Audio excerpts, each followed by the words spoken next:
quand tu dois déclarer tes revenus et que tu reçois ton avis d'imposition, va pas se mentir, la première idée que tu te dis c'est: attends, mais je dois payer tout ça moi? Mais où part l'argent? Oui, c'est sûr, tu vas pas dire que l'administration fiscale elle va te faire profiter de bons plans ou alors elle va t'aider à mieux investir, c'est clair. Mais c'est là qu'Alfred intervient. Et petite parenthèse, parce que je trouve ça intéressant de savoir où partent les impôts, et l'administration fiscale a communiqué là-dessus, et donc tu vois que 1000 euros d'impôts partent pour 561 euros dans la protection sociale. Ensuite, c'est l'éducation, le fonctionnement des administrations. La charge de la dette, c'est 31 euros. Et ce qui coûte le moins cher à l'État, c'est les frais de justice. Bref, donc on en revient au sujet de cette vidéo. L'administration fiscale a des données sur tout le monde. Et comme Yoda nous l'a dit, la connaissance, c'est le pouvoir. Ouais, mais les données, elles doivent être classées top secrète. Tu peux rien en tirer. Et c'est là que tu te trompes. Alors bien sûr, les données sont pour la plupart anonymisées, mais c'est pas ce qui nous intéresse. Nous, ce qu'on veut, c'est des données en libre accès pour mieux investir, et c'est justement ce qu'on va regarder dans cette vidéo. Donc tu vas voir comment utiliser les données de l'administration fiscale, tirer même parti d'un contrôle fiscal, et petit spoil, tu vas voir pourquoi est-ce que le fisc te connaît mieux que toi-même.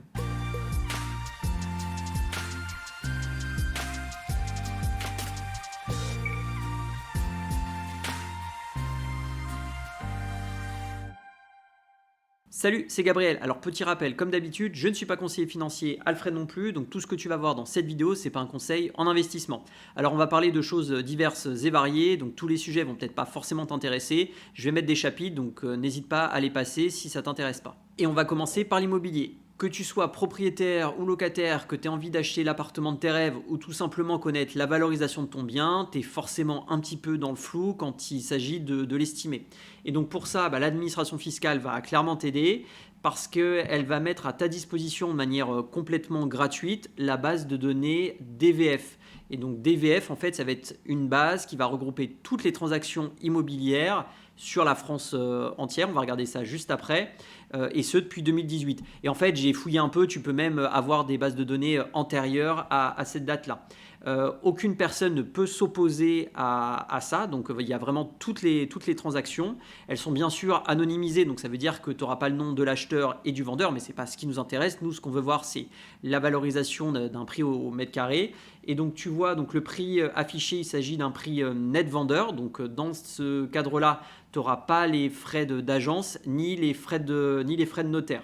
Et donc pour y accéder, en fait, tu tapes tout simplement DVF sur Google. Le premier lien, c'est très bien. Et donc là, tu vois une jolie carte de France. Tu vois les dates de mutation, donc les dates de transaction.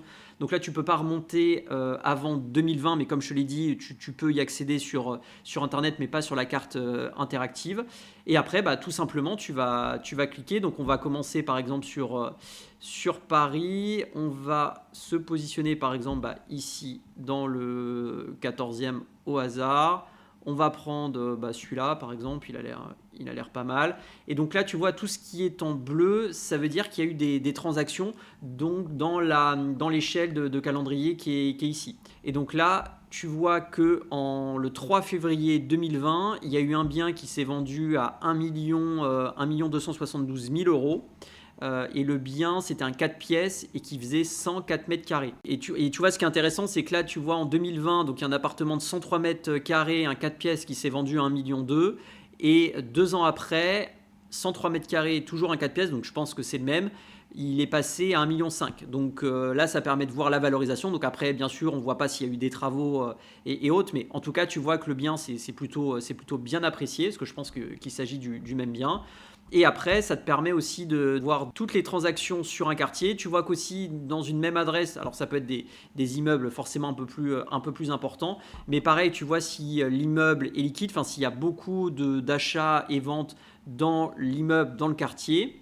Et si on sort un petit peu de Paris, on va aller plutôt, par exemple, dans le centre de la France. On va aller dans une zone un peu moins connue, peu importe. Et là, tu vois ce que je te disais, forcément, tout ce qui est en bleu, c'est des transactions. Et là, tu vas sur une zone qui est un peu moins tendue que Paris. Forcément, il y a moins de transactions. Alors là, ils ont acheté des terres, donc ça ne nous intéresse pas forcément. Des taillis. Ah, voilà, j'ai l'impression qu'il n'y a que des terres. Oui, c'est un mauvais exemple, donc on va aller ailleurs. On va aller plutôt par ici. Il a l'air d'avoir une ville un peu plus importante. Voilà, donc il y a moins de bleu. Et après, tu vois, décidément, ils sont très, très dans le sol. Dans cette région, est-ce qu'on va trouver... Ah voilà, une maison, on a fini par la trouver. Donc une maison de 74 mètres carrés et tu vois que finalement il y a assez peu de transactions. Alors ça peut être un indicateur sur le fait que le marché, enfin les biens ne se vendent pas. Ou à l'inverse, c'est qu'il y a très peu d'offres et du coup il n'y a pas de marché parce qu'il n'y a pas de vendeurs. Comment profiter d'un contrôle fiscal? Alors j'ai posé la question à Alfred parce que la question dit comme ça, elle est pas évidente. Alors si le contrôle fiscal est pour toi, c'est sûr qu'il n'y a pas trop de solutions. Mais par contre, si le contrôle fiscal et la condamnation c'est fait à un autre contribuable, tu peux tirer ton épingle du jeu et on va regarder ça tout de suite. Parce qu'en fait, quand tu as une condamnation et la personne ne peut pas faire face à toutes ses dettes, ces biens vont être tout simplement mis aux enchères. Et ça va être orchestré par l'agence de gestion du recouvrement des avoirs saisis et confisqués. Et donc là, en fait, tu vas avoir deux types de ventes, des ventes immobilières. Donc là, tu peux vraiment profiter de bons plans, hein. Par exemple, on va regarder cet appartement à Boulogne, donc un 8 mètres carrés. Alors, on accepte les cookies. 8 mètres carrés qui est affiché à 32 000 euros. Donc, c'est pas très cher. Alors, juste 2 points de vigilance, bien sûr. Le prix affiché, donc c'est le premier prix, parce que le principe des enchères, c'est que le prix monte de manière la plus importante pour que justement le contribuable puisse faire face à ses dettes. Donc ce ne sera pas le prix définitif. Et deuxième chose, on va le regarder juste après, il y a des frais annexes. Tu vois aussi la localisation entre Google Maps et la base de données DVF que je t'ai dit tout à l'heure.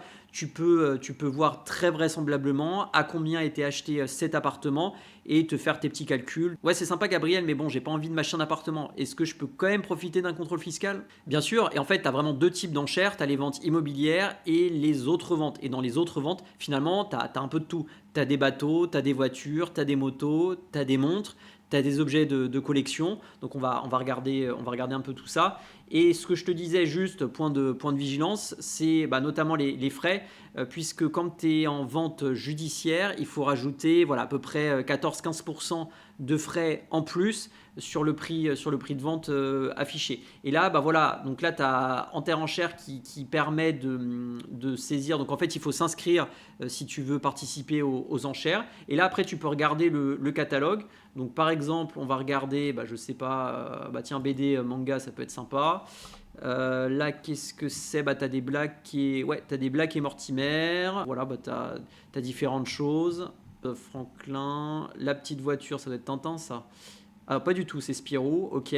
Enfin bref, tu vois que t'as différents objets. Après, tu dois avoir des montres qui sont ici. Donc montres. Ah, là, t'as l'autre 10 montres. Alors nous, on va aller peut-être sur une montre. Ouais, alors ça, c'est un peu à l'ancienne. On va aller sur quelque chose d'un peu plus... Ah, ça, c'est des montres à l'ancienne. Une montre un peu plus... Ah voilà, par exemple, une montre un peu en or. Et donc, tu vois, bracelet, montre or... donc là, elle est affichée... Enfin, l'estimation de cette montre, la valeur d'expertise, c'est entre 3005 et 4000 euros. Donc, ne pas oublier, bien sûr, les frais de vente. Mais tu vois que si ça t'intéresse, tu peux participer à ça. Mais voilà, il faut que tu sois vraiment avisé du prix réel.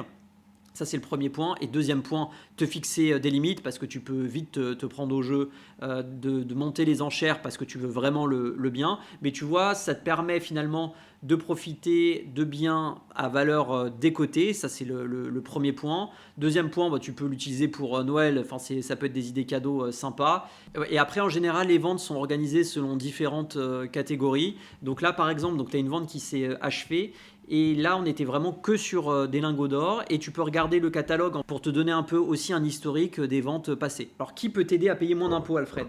Oui, tu as raison, c'est tout simplement les impôts. Et donc pareil sur Google, qui est notre meilleur ami dans cette vidéo, tu vas taper simulateur ImpôtsGouv. Alors tu regardes bien que c'est bien le site d'ImpôtsGouv parce que là au moins tu as les données officielles. Tu accèdes au simulateur et là tu as deux modes, soit le mode simplifié, soit le mode complet. Si tu veux pas te prendre la tête et que tu as des revenus vraiment classiques, revenus salariés, et tu veux savoir par exemple si tu as une augmentation, quel va être l'impact sur ton imposition, ou si tu cherches à déduire, on va regarder ça, et à réduire ton imposition, je te conseille vraiment le modèle simplifié. Donc on va regarder ça. Donc là, on va te poser juste quelques questions pour calculer ta part. On va dire que tu es célibataire, déclarant la date de naissance, ça a peu d'importance. Non, 1908, on est un peu ancien sinon, voilà, 1980. Là, bon, tu n'as pas de restriction, on va dire que tu n'as pas d'enfant. Et là, par exemple, on va dire que tu gagnes, j'en sais rien, tu gagnes 40 000 euros en salaire revenu d'activité classique. Donc là, ensuite, tu défiles. Et là, tu vas aller sur valider. Et donc là, on voit que le montant d'imposition est à 3 965 euros. Donc ça va être le montant d'imposition au titre de l'année. Ton taux marginal d'imposition, c'est 30%. Ça veut dire quoi? Ça veut dire que si tu gagnes 1 euro de plus, 7 euros de plus va être fiscalisé à 30%. Et ensuite, tu peux voir que ton taux de prélèvement à la source est quasiment de 10%. Et donc là, pareil, tu vois, tu peux simuler si par exemple, tu as très bien négocié avec ton boss, tu as eu du 10%, donc ça fait plaisir pour Noël. On fait valider, hop. Et donc là, tu vois que ton imposition, elle passe à 5 045 euros. Ta tranche marginale d'imposition est toujours à 30%. Et là, ton taux de prélèvement à la source passe à un peu plus d'11%. Et justement, pour réduire ton imposition, tu peux te poser pas mal de questions. Et le meilleur simulateur, finalement, c'est celui qui est fourni par l'administration fiscale. Donc après, je pourrais te faire des vidéos sur justement le fait de réduire ton imposition.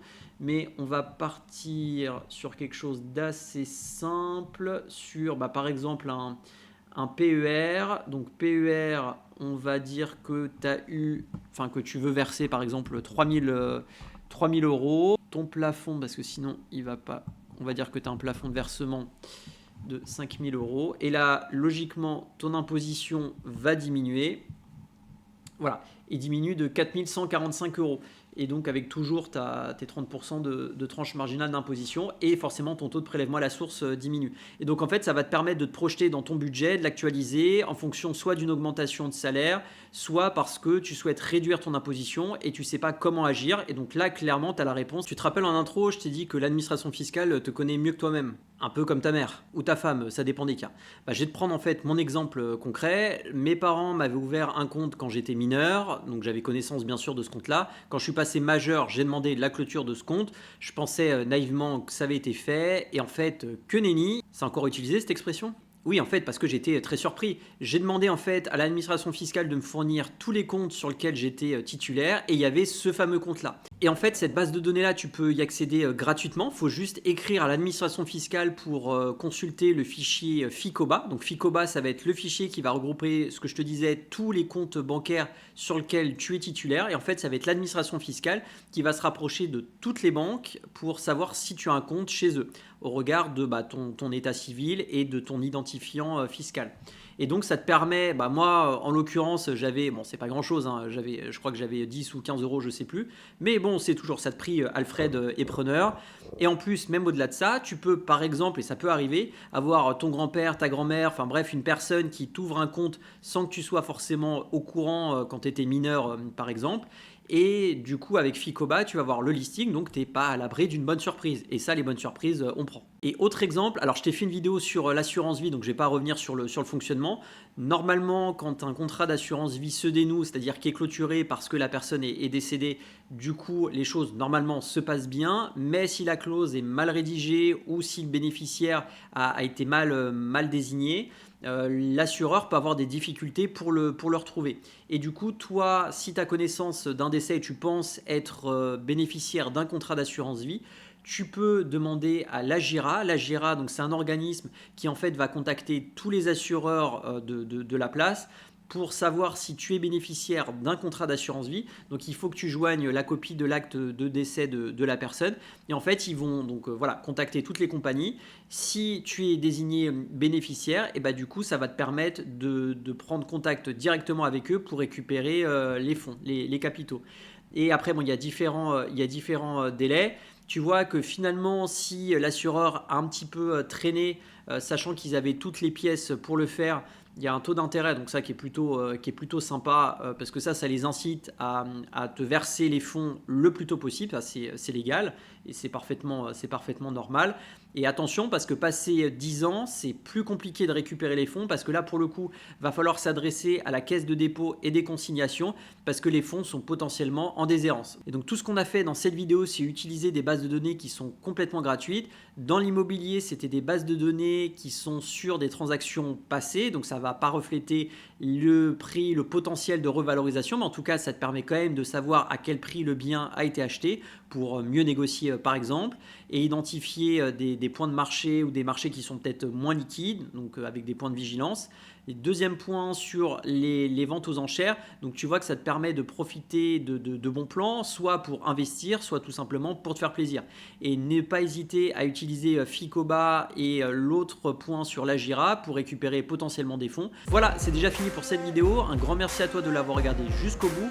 Il y a d'autres vidéos qui s'affichent juste à ta gauche. Ce serait dommage pour tes investissements de s'en passer. Et n'oublie pas, fais décoller ton épargne et fais-moi grossir ce petit cochon. Allez, bonne semaine, salut!